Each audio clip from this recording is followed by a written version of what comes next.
Hello, Internet, and welcome to Film Theory. Oh, just kidding. Just me, Chris, doing an English project that's due in exactly an hour. I wish I were MatPat. For the one person that got that in the room, that's you, Stephen. But anyway, moving on to something more important, the election in 2016.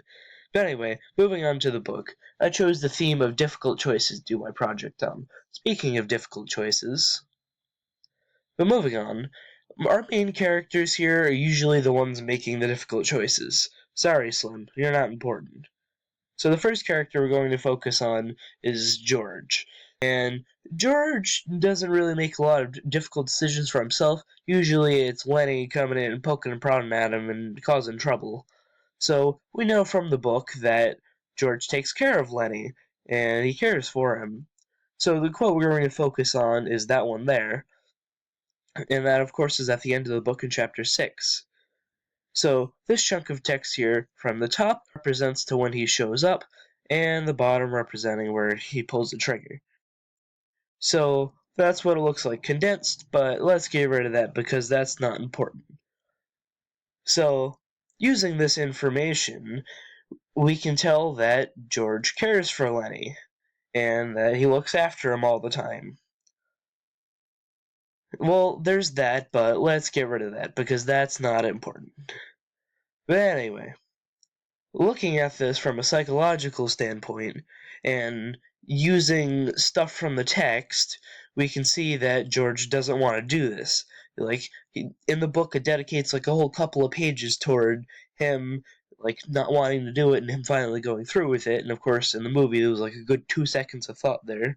But let's not talk about that.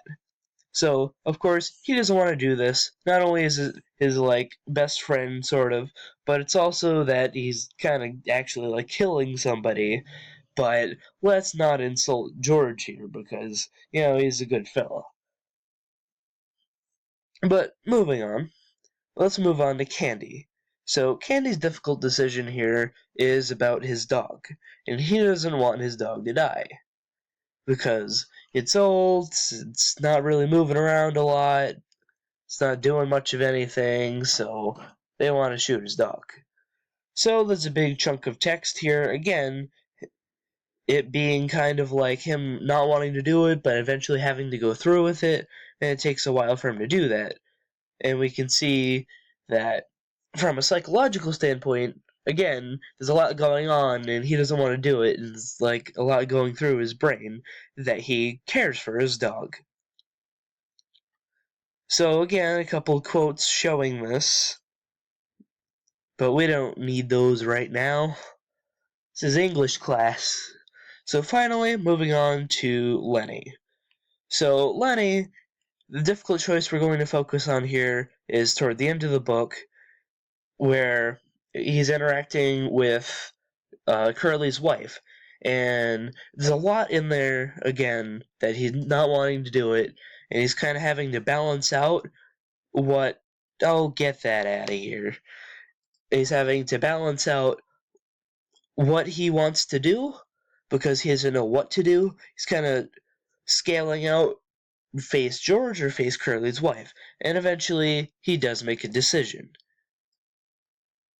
So, again, from a psychological standpoint, there's a lot going on. He doesn't want to do it. He's fighting with her.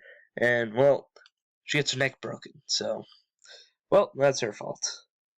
That's all I have. Because this is due in 58 minutes. And I done did a lot of procrastination. So, that's it.